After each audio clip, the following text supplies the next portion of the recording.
एक रेडी दिव्यांग कार्ड है, पेंशन आती है? नहीं ये दिव्यांग कार्ड है? नहीं अभी कितने परसेंट?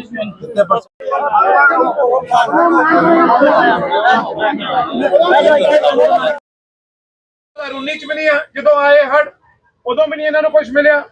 2023 ਚ ਵੀ ਜਦੋਂ ਆਏ ਉਦੋਂ ਵੀ ਨਹੀਂ ਮਿਲਿਆ ਤੇ 2025 ਚ ਵੀ। ਮੰਤਰੀ ਸਾਹਿਬ ਮੈਂ ਦੱਸਣਾ ਚਾਹੁੰਦਾ ਜਦੋਂ ਸਾਡੇ ਇੱਥੇ ਹੜ ਆਉਂਦੇ ਆ ਫਸਲ ਤਾਂ ਮਰ ਗਈ ਪਰ ਜਿਹੜੀ ਅਗਲੀ ਫਸਲ ਹੈ ਉਹ ਵੀ ਨਹੀਂ ਪੂਰੀ ਨਿਕਲਣੀ ਇਹਨਾਂ ਦੀ। तो ਇਹ ਕਾਗਜ਼ੀ ਤੌਰ ਤੇ ਵੈਸੇ ਤਾਂ ਇਹਨਾਂ ਕੋਲ 2 ਫਸਲਾਂ ਦੀ ਇਹਨਾਂ ਨੂੰ ਨੁਕਸਾਨ ਹੋ ਗਿਆ ਜੀ। 2 ਇਹਨਾਂ ਨੂੰ ਇੱਕ ਟਾਈਮ ਲੱਗੇਗਾ ਅਗਲੀ ਫਸਲ ਨੂੰ ਠੀਕ ਕਰਨ ਵਾਸਤੇ। ਪੂਰੀ ਫਸਲ ਨਹੀਂ ਨਿਕਲਣੀ, ਜਿਹੜੀ ਕਣਕ ਦੀ ਫਸਲ ਹੋਣੀ ਹੈ ਉਹ ਪੂਰੀ ਨਹੀਂ ਨਿਕਲਣੀ। ਇਹਨਾਂ ਨੂੰ ਇਹ ਰੋਜ਼ ਦੇ ਕਮਾਉਣ ਵਾਲੇ, ਰੋਜ਼ ਦੇ ਦਿਹਾੜੀ ਡੰਗ ਕਰਨ ਵਾਲੇ ਲੇਬਰ ਵੀ ਇੱਥੇ ਰਹਿੰਦੀ ਹੈ ਤੇ ਜ਼ਿਮੀਂਦਾਰ ਵੀ ਇੱਥੇ ਰਹਿੰਦੇ। ਇਹ ਵਿਚਾਰੇ ਇਹ ਘਰ ਬੇਕਾਰ ਹੋ ਗਏ ਹੈ, ਇਹਨਾਂ ਦੇ ਘਰ ਡਿੱਗਣ ਵਾਲੇ ਆ। ਤੁਸੀਂ ਸਾਰਾ ਮੁਆਇਨਾ ਕੀਤਾ, ਮੇਰੀ ਹੱਥ ਜੋੜ ਕੇ ਬੇਨਤੀ ਕਿ ਤੁਸੀਂ ਦਿੱਲੀ ਸਰਕਾਰ ਜਾ ਕੇ, ਦਿੱਲੀ ਨੂੰ ਜਾ ਕੇ, ਮੋਦੀ ਸਾਹਿਬ ਨੂੰ ਜਾ ਕੇ ਇਹ ਪਹਿਲ ਆਧਾਰ ਤੇ ਗੱਲਾਂ ਸਾਡੀਆਂ ਦੱਸੋ ਤਾਂ ਕਿ ਜਿਹੜਾ ਮੁਆਵਜ਼ਾ, ਜਿਹੜੀ ਰਹਿਤ, ਇਹਨਾਂ ਦੇ ਜਿਹੜੀਆਂ ਮੰਗਾਂ ਦਸੀਆਂ ਇਹਨਾਂ ਨੇ ਕਿ ਮੁਆਵਜ਼ਾ ਮਿਲੇ, ਇਹਨਾਂ ਨੂੰ ਜਿਹੜਾ ਇੰਟਰਸਟ ਫ੍ਰੀ ਜਿਹੜਾ ਲੋਨ ਚੱਲਦਾ ਪਿਆ ਇਹਨਾਂ ਨੂੰ ਇੰਟਰਸਟ ਮਾਫ ਕੀਤਾ ਜਾਵੇ, ਇਹਨਾਂ ਦੀਆਂ ਜ਼ਮੀਨਾਂ ਪੱਕੀਆਂ ਹੋ ਜਾਣ। ਤੁਸੀਂ ਜ਼ਮੀਨਾਂ ਪੱਕੀਆਂ ਕਰਾ ਦਿਓ ਜੀ, ਇਹ ਬਹੁਤ ਖੁਸ਼ ਹੈਗੇ। ਇਹਨਾਂ ਨੂੰ ਹੋਰ ਕੁਝ ਨਹੀਂ ਚਾਹੀਦਾ, ਇਹਨਾਂ ਦੇ ਉੱਤੇ ਇਹਨਾਂ ਨੂੰ ਇਹ ਹੌਸਲਾ ਜਾਏਗਾ ਕਿ ਜ਼ਮੀਨ ਸਾਡੀ ਹੈ। ਅੱਜ ਇਹਨਾਂ ਕੋਲ ਇਹ ਵੀ ਨਹੀਂ ਹੈਗਾ, ਇਹ ਵਾਹ ਇਹ ਰਹੇ 50-50 ਸਾਲ ਤੋਂ ਪਰ ਜ਼ਮੀਨ ਦੇ ਹੱਕਦਾਰ ਇਹ ਨਹੀਂ ਹੈਗੇ। ਸੋ ਮੇਰੀ ਬੇਨਤੀ ਹੈ ਜੀ ਤੁਸੀਂ ਆਇਓ, ਜੀ ਆਇਆਂ ਨੂੰ ਇੱਕ ਵਾਰੀ ਫਿਰ ਤੁਸੀਂ ਇਹ ਸਾਡੀਆਂ ਗੱਲਾਂ ਪਹੁੰਚਾਓ। ਇਹ ਬਹੁਤ ਵੱਡੀ ਮੰਗ ਹੈ ਫਿਰੋਜ਼ਪੁਰ ਜ਼ਿਲ੍ਹੇ ਦੀ, ਇਕੱਲੀ ਇਸ ਪਿੰਡ ਦੀ ਨਹੀਂ, ਸਾਡਾ ਸਾਰਾ ਬਾਰਡਰ ਏਰੀਆ ਜਿਹੜਾ ਹੈਗਾ ਗੱਡੀਆਂ ਦੇ ਵਿੱਚ ਉਹ ਸਾਰਾ ਏਰੀਆ ਹੀ ਹੈ। ਔਰ ਡੀਏਪੀ यूरिया ਜਿਹੜੀ ਹੈਗੀ ਹੈ नहीं मिल रही, ਇਹਨਾਂ ਨੂੰ नहीं मिल रही जी डीएपी यूरिया। मेरे पास रोज आते हैं, ਇਹਨਾਂ ਨੂੰ एक प्रॉब्लम ਇਹ ਹੈਗੀ ਹੈ ਕਿ ਕਿਉਂਕਿ ਡੀਏਪੀ ਜਿਹੜੀ ਆਂਦੀ ਹੈ ਉਹ ਨਾਲ ਸਪਲੀਮੈਂਟ ਚੁਕਾ ਦਿੰਦੇ ਆ। ਜੇ 1400 ਰੁਪਏ ਦਾ ਬੈਗ ਹੈ ਨਾਲ ਇਹਨਾਂ ਨੂੰ 500-600 ਰੁਪਏ ਹੋਰ ਠੋਕ ਦਿੰਦੇ ਕਿ ਤੁਸੀਂ ਆ ਲੈ ਕੇ ਜਾਓ ਤਾਂ ਗੱਲ ਬਣੇਗੀ ਤੇ ਜਿੰਨੀ ਚਾਹੀਦੀ ਉਨੀ ਮਿਲਣੀ ਨਹੀਂ ਹੁੰਦੀ। ਸੋ ਦੇਰ ਇਹ ਜ਼ਿਆਦਾ ਇਹ ਪੈਸੇ ਜ਼ਿਆਦਾ ਦੇ ਰਹੇ ਇੱਕ ਡੀਏਪੀ ਬੈਗ ਲੈਣ ਵਾਸਤੇ, ਜਿੱਥੇ 1350 ਜਾਂ 1400 ਦਾ ਆ ਜਾਣਾ ਉਹ ਇਹਨਾਂ ਨੂੰ 1900 ਰੁਪਏ ਦਾ ਮਿਲਦਾ ਜਾਂ 2000 ਰੁਪਏ ਦਾ ਮਿਲਦਾ। तो 700-800 रुपए होर दे रहे हैं। तो पहला ही हालात दे मारे होए, कुदरत दे मारे होए है। इन्हां नूं सरकार वालों कोई मदद नहीं हुई। मंत्री साहब मैनूं कोई शर्म नहीं हैगी कहण वास्ते। सरकारां आईयां, फोटोआं खचाईयां, सारे चले गए पर उस तो बाद उन्होंने कोई इहो जी गलबात नहीं की जिहड़ी कि इन्हां नूं मलम पट्टी ला सकन, इन्हां नूं दवाई दारू दे सकन। ओहो जी कोई गल जिहड़ा कि 1200 करोड़ आया, जिहड़ा कि 1600 करोड़ आया सेंट्रल सरकार दा, ਉਹ ਮੋਦੀ ਸਾਹਿਬ ਨੇ ਭੇਜਿਆ ਕਿ ਸਾਰਿਆਂ ਨੂੰ 30-40 ਹਜ਼ਾਰ ਰੁਪਏ 1600। ਪੰਜਾਬ ਸਰਕਾਰ ਨੇ ਕਿਹਾ ਕਿ 4 ਲੱਖ ਏਕੜ ਖਰਾਬ ਹੋਏ ਆ। ਜੇ 4 ਲੱਖ ਏਕੜ ਖਰਾਬ ਹੋਏ ਤੇ ਜੇ 40,000 ਰੁਪਏ ਦੇ ਹਿਸਾਬ ਨਾਲ ਵੀ ਤੇ ਉਹਨੂੰ ਕਹਿੰਦੇ ਇਹ 4 ਲੱਖ ਏਕੜ ਬਣਦੇ, ਪਰ 4 ਲੱਖ ਏਕੜ ਹੋਏ ਨਹੀਂ, ਉਹ ਇਹਨਾਂ ਨੇ ਵੱਧ ਕਰਕੇ ਦੱਸੇ ਆ ਪਰ ਫਿਰ ਵੀ 40,000 ਬਣਦੇ ਆ ਜੀ। ਉਹਨੂੰ ਕਹਿੰਦੇ ਅਸੀਂ ਕਹਿੰਦੇ ਕਿ ਇਹਨਾਂ ਨੂੰ 40 ਕੀ ਤੁਸੀਂ ਇਹਨਾਂ ਨੂੰ 25,000 ਦਵਾ ਦਿਓ, ਅਸੀਂ ਇਹ ਖੁਸ਼ ਆ ਕਿਉਂਕਿ ਇਹਨਾਂ ਦੀ ਲਾਗਤ 25,000 ਹੈਗੀ ਆ। ਇਹਨਾਂ ਦੀ ਮਿਹਨਤ, ਇਹਨਾਂ ਦਾ ਡੀਜ਼ਲ, ਇਹਨਾਂ ਦਾ ਬੀ, ਇਹਨਾਂ ਦੀ ਖਾਦ ਉਹ 25,000 ਹੈਗੀ ਹੈ ਤੇ ਉਹ ਹੀ ਇਹਨਾਂ ਨੂੰ ਮਿਲ ਜਾਏ ਕਿ ਨੁਕਸਾਨ ਨਾ ਹੋਵੇ ਇਹਨਾਂ ਨੂੰ।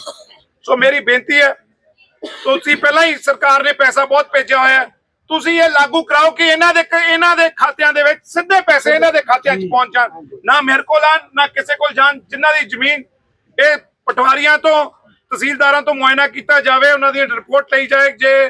ਜੇ ਵਾਰੇ ਹੈ दर्शन वारे 7 किले ते 7 किले का मुआवजा मिल जाए। जे गुरलाल सिंह सरपंच साहब वारे 4 किले ते 4 किले का मुआवजा सीधा वारे इहदी रिपोर्ट तुसीं मंगो जी। सो मेरी बेनती कबूल करो। यही कहंदा होया एक बारी फिर समुची पंचायत दा तुहाडे सारियां दा, तुसीं असीं लेट हो गए, तुसीं इन्नी शांति नाल बैठे हो, मैं तुहाडे सारियां दा खास करके बीबियां भैणां दा हमेशा ही मैं ऋणी हां। यही देवी आपदा में फ्लड आई है जिससे तमाम जिले इफेक्ट हुए हैं।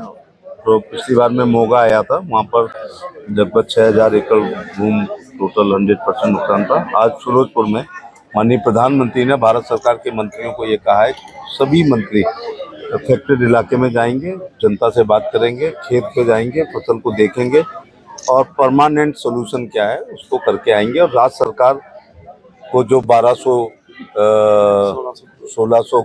करोड़ एक और 12,000 करोड़ एक और 1,600 करोड़ एक, ऐसे 13,600 करोड़ रुपए जो एडवांस में दिया गया है उसका उपयोग हो रहा है या नहीं हो रहा है, इसके लिए डिस्ट्रिक्ट एडमिनिस्ट्रेशन के साथ एक बैठक करेंगे और अपनी पार्टी के साथ भी करेंगे और आम जनता के साथ पूरी बात करके ग्राउंड जीरो पर जाके नुकसान का आकलन करेंगे। इसलिए मैं आज यहाँ पर आया हूँ और इनका मुख्य बात है कि लैंड रिकॉर्ड में इनका नाम है, लेकिन टेक्निकल तरीके से इनको किसान नहीं माना गया है तो मुआवजा नहीं मिलता है।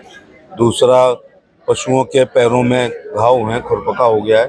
तीसरा, अभी तक इस गांव में सैनिटाइज करने के लिए, फॉगिंग करने के लिए कोई नहीं आया है। मच्छरों की मात्रा बढ़ गई है तो डेंगू होने की संभावना होती है।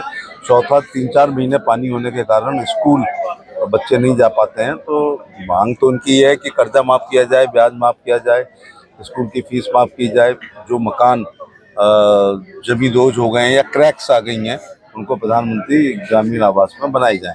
मैं सारी इनकी बात को नोट करके अपने पार्टी के अध्यक्ष नड्डा साहब को, होम मिनिस्टर महोदय को, प्रधानमंत्री को एक कॉपी देंगे। इसके अलावा पंजाब के चीफ सेक्रेटरी को और जो डीसी लेवल पे है उनको कल हम एक बहुत बड़ी और देर तक एक मीटिंग करेंगे, जिसमें जो हमें समस्याएं मिल रही हैं उनका समाधान स्थानीय स्तर पर कराएंगे और बाकी का जो परमानेंट बांध is the permanent solution of Ferozepur district, तो उसकी डीपीआर बनवाऊंगा कि कितने किलोमीटर बांध बने जिससे तरन तारण जिला और फिरोजपुर जुड़ सके और ट्रांसपोर्ट में भी आसानी हो। और इसके अलावा बाढ़ का परमानेंट सोल्यूशन किया जाए।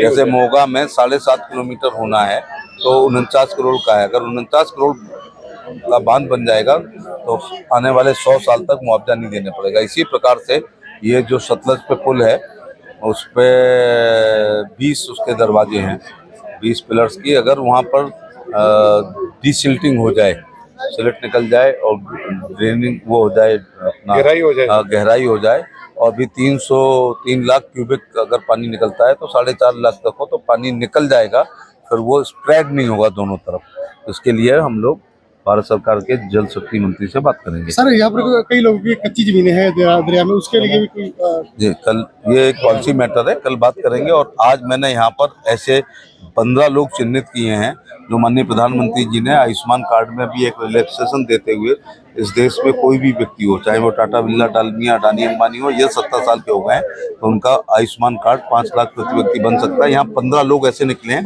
मेरे सामने जो खड़े हैं 97 ईयर ओल्ड, आपने देखा, लेकिन उनके पास आयुष्मान कार्ड नहीं है। ये जानकारी का अभाव है और राज्य सरकार ने कोई मुहिम नहीं चलाई है। एक मिशन मोड में अगर वो आइडेंटिफाई कर लें, यहाँ का पटवारी आए और कहे 70 साल वाले, जैसे मैंने कहा जो 70 प्लस है माइनस आयुष्मान है, हाथ उठाएं तो वो निकल के आए।